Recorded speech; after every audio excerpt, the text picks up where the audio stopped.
Folks, if you happen to watch my discussion with Dan Bird on Sunday, he let it out that Wednesday after market close is the most important day for the next couple of months, right? The stock market generally during the summer is closed. All these freaking rich guys are taking vacations in August. It's kind of a sideways market. But Wednesday after the market close will be a launching pad or a reason to sell. And folks, we're going to talk about what that with the one and only Taylor from Life Goal Investments, man. How you doing?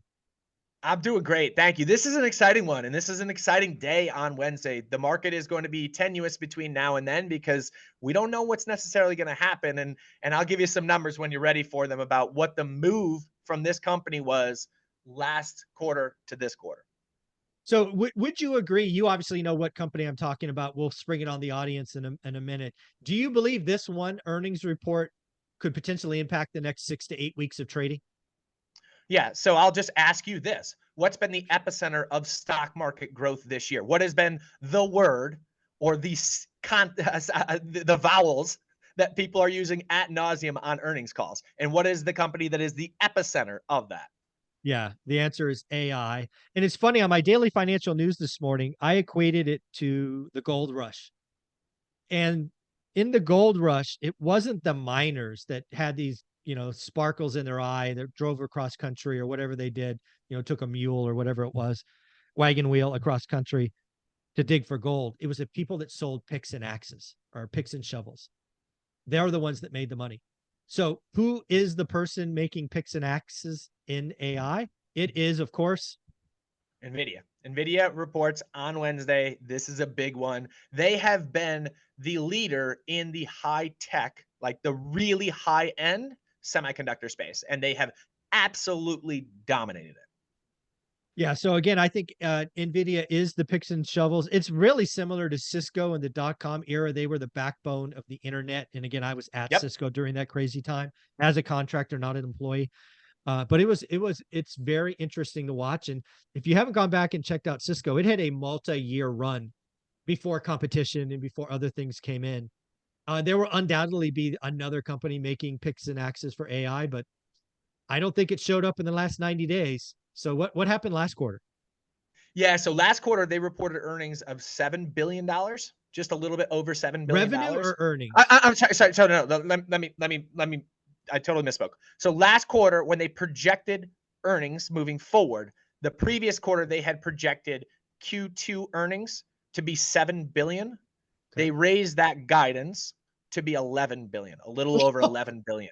50% raise. 50% raise. And so, like, listen, the numbers were really good earlier this year, and they're expected to be really good this year. And to the credit, most times CEOs forecast lower when what they know is actually going to come in. Yeah. So 11 billion was not a stretch goal. That was, no, can I correct. lay this up? Correct, correct. But I think what happens is just like this quarter when it was their forward guidance that drove the next bit of the stock movement, which it exploded higher from Oh there yeah. off that Gapped guidance, up $100 or exploded. something. Yeah. Yeah. So, Yeah. and it's up, like, for context for listeners, it's up something like 200% this year, Yeah. 200. And now it's become one of the, I think top 8 companies in the S&P 500 from a market cap standpoint. So Mhm. it has come out of, seemingly nowhere. Now, it's not to say Nvidia wasn't producing chips, but what's changed is that the chips that they were producing were predominantly focused on video games, and they were the leader in the video game space. But when AI comes out, language learning is what semiconductors, the chips that they produce, are also very, very good at. So as everyone got into this language learning, model driven, natural based language understanding, etc., chat GPT, etc., then Nvidia just took flight, and Microsoft is there buying stuff from that. I mean, everybody is there that is in the AI space, and predominantly who they're buying from is the chips and axe Yeah. producer, which is Nvidia.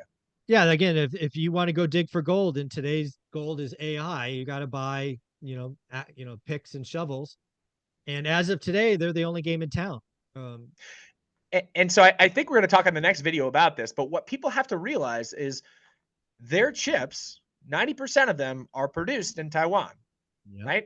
And 90% of the world's advanced semiconductors in general are produced in Taiwan. 60% of all chips are produced in Taiwan, which is a small nation that sits off of the coast of a very large, bullyish nation right now, which is China. And there is old school traditional arguments about whether Taiwan is part of China, not a, whatever. But what I'm getting at here is there is real risk of disruption going on politically and that driving a chip shortage. And we saw what happened during chip shortages back in COVID. And it's not good because remember what new car prices did? They went through the damn roof because the military took precedent over them and then there was a shortage, on and on.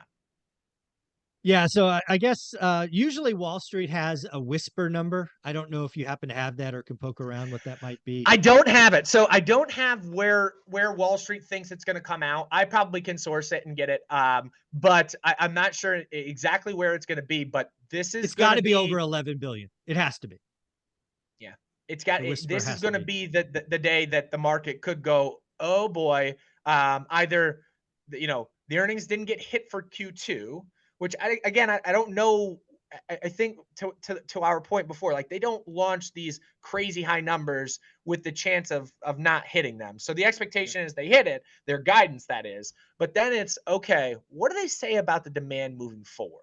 Has it Yeah. increased? Has it diminished? Has competition coming in and taken some market share? Yeah. We'll see. And Yeah. those are all questions that will be answered on Wednesday, and the market will discern it. Probably what happens after market on Wednesday is you get a big movement in Nvidia stock in one direction or the other.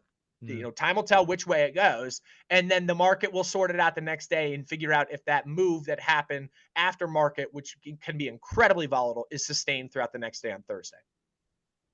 Yeah, it's going to be interesting because I think if Nvidia comes in hitting, hits revenue, hits profit, leaves forecast alone, which most people would consider great, not good.